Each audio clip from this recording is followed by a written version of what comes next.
heard in my last video was more no pattern pieces sewing tutorials. So today we're sewing this versatile overlay thingy. This is a super quick and easy top to sew. It's only rectangles, so it's also a no waist tutorial. You can wear this thing like straight across or as a one shoulder, and you can even wear it sideways, tuck it in, and leave the back flowy. And there's probably a bunch of other ways to wear it too. And also bonus, it's fully reversible. And if you want to make the cute little matching tube top to wear under it, make sure you stay till the end. We're going to start with cutting our rectangles for the overlay. I did 40 inches wide by 17 inches long, but you can customize this any way you want. You'll cut 2 main fabric pieces and 2 lining pieces. First, you're going to fold one long edge over 1/2 inch towards the wrong side of the fabric and press it to create a memory crease for later. Do that on all 4 of your pieces. Now place the lining pieces right sides together so the creases are at the top. Mark the center of the top edge with a pin and then mark it 7.5 inches away from the center pin and then 1.5 inches away from that pin. The creases will be unfolded for this step so it's right sides together.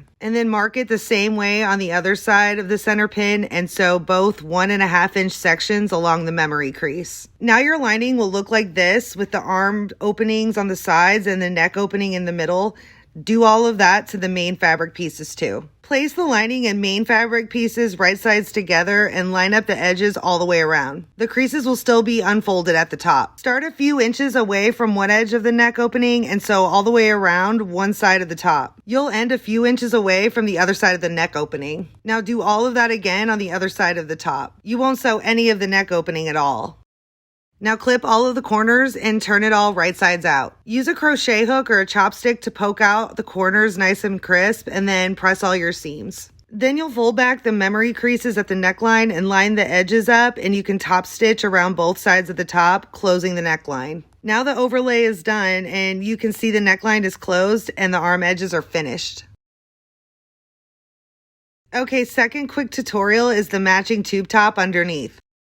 Start with 2 rectangles of fabric again, and I'll add a quick cut chart for a starting point, but feel free to mess with the dimensions until you get the fit you like. Place those 2 fabric pieces right sides together and sew along both short edges to make a loop of fabric. Now cut 2 pieces of 3/4 inch elastic. You can use this chart or cut them however long or tight you want them to be. Then overlap the ends of each elastic 1 inch and sew through it multiple times, forward and back stitching a bunch to secure them. Then mark each elastic into fourths, starting with the first clip at the overlap. And then mark the fabric loop into quarters too, using the seams as your first 2 marks. Place the elastic loop along one edge of the wrong side of the fabric loop and match up the 4 pins or clips. Take it over to your sewing machine or serger and you'll sew along the edge, but you'll stretch the elastic from back to front between the marks as you sew, like this.